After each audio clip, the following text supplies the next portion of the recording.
ব্রেইনের দুইটা সাইড আছে, দুইটা সাইড। একটা সাইড হচ্ছে ডান পাশ। এই ডান পাশটা মানুষকে বলে তুমি ভালো কাজ করো, মানুষের উপকার করো, বিপদে মানুষের পাশে দাঁড়ায় যাও।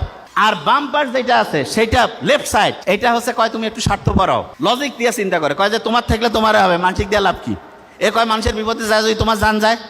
লেফট যেটা, রাইট সাইড লেফট সাইড দুইটাই দরকার আছে, কিন্তু চিন্তা করেন তো কোনটা মানবতার জন্য বেশি দরকার, রাইট না লেফট? রাইট।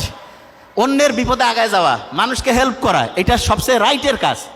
এবং দেখেন আল্লাহ যে বলছে মানুষকে আমি ডানপন্থী করে বানাইছি, ব্রেইনের দেখেন ডানপন্থী, যদিও ব্রেইনের ডান পাশটা শরীরের বাম পাশ, বাম পাশটা শরীরের ডান পাশ নিয়ন্ত্রণ করে, কিন্তু এটা ইন্টারেস্টিং। এবং দেখেন যে এই আছে এখানে কেউ কি আছেন যমজ ভাই বোন আছেন? যমজ ভাই বোন আছে কেউ? আচ্ছা, যমজ যদি কেউ থাকে দেখবেন যে যমজ ভাই বোনদের কিন্তু চেহারা সেম হইতে পারে, সেম, এমনকি ডিএনএ যে আছে সেটাও সেম হইতে পারে, কিন্তু ফিঙ্গারপ্রিন্ট সেম হবে না। এই পৃথিবীতে আদম আলাইহিস সালাম থেকে যত মানুষ আসছে তার মধ্যে কোনো মানুষের একজনের সাথে আরেকজনের ফিঙ্গারপ্রিন্ট মিলবে না। আল্লাহ কিন্তু কোরআনে বলছে যে আমি তোমার আঙ্গুলের ডগা পর্যন্ত পুনর্বিন্যস্ত করতে পারি। আল্লাহ কিন্তু কয়নি ডিএনএ আরএনএ এগুলোর কিছু কথা বলেনি, আঙ্গুলের ডগার কথা বলেছে। তা আমরা যে জিনিসটা বলবো যে একটা স্টুডেন্ট যদি অসাধারণ হইতে চায় তাহলে ইসলামের যে মূল কালচারটা, মুহাম্মদ সাল্লাল্লাহু আলাইহি ওয়াসাল্লাম যেটা বলছে ঈশার নামাজের পরে ঘুমায় যাও, এইটা হচ্ছে সবচেয়ে সেরা। কারণ রাত 10টা থেকে ভোর 4টা-5টা এই সময় যে ঘুমটা হয়, প্রত্যেক ঘন্টায় অন্য সময়ের দ্বিগুণ থেকে 3 গুণ বেশি রিসার্চ হয় ব্রেনটা, আমাদের শরীরের রোগ প্রতিরোধ ব্যবস্থাটা বাড়ে।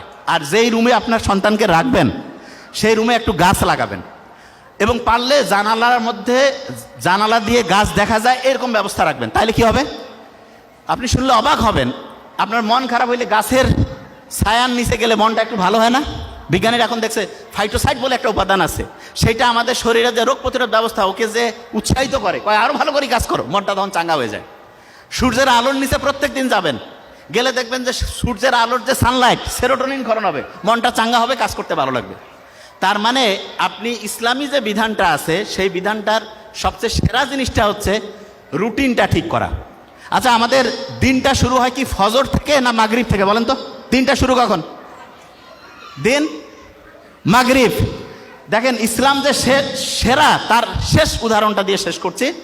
ইসলাম যে সেরা তার প্রমাণ হচ্ছে, আপনি যখন তারাবির নামাজ পড়ছিলেন, মাগরিবের ওয়াক্ত সূর্য কি হইলো, চাঁদ উঠলো, আপনি নামাজ শুরু করে দিলেন, ঠিক তো? এই যে মাগরিবের নামাজটা যে আপনি শুরু করলেন, আপনার মাগরিব থেকে দিন শুরু। এবং তারপরে রাতে ঘুমাইলেন, উপর ভোরে সেহরি করলেন, সারাদিন গেল, ইফতার হইল, দিন শেষ।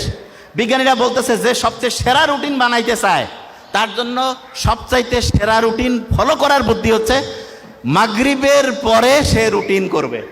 বিজ্ঞানীরা এখন দেখতেছে ডায়েরি।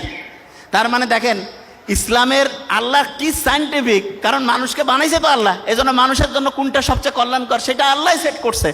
এই জন্য রুটিন যখন করবেন, ডায়েরি লিখবেন, বাচ্চাকে শিখাবেন, ডায়েরিটা মাগরিবের পর থেকে লেখা শুরু করবেন। আপনার রাতে আপনি কখন ঘুমাবেন, অনেকে ঘুমাচ্ছে রাত 2টায়, হয় ভোরে উঠবে 5টা, হয় কি পাবে? জীবনে পারবে না, কারণ আপনার ব্রেইনে 6-7 ঘন্টা ঘুম দরকার আছে।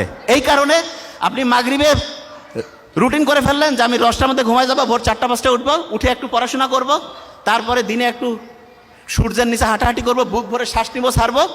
এবং সবসময় 2টা কাজ করবেন, একটা হচ্ছে অন্যকে হেল্প করবেন, আর 2 নাম্বার যেটা হচ্ছে সেটা হচ্ছে আল্লাহর কাছে চাবেন।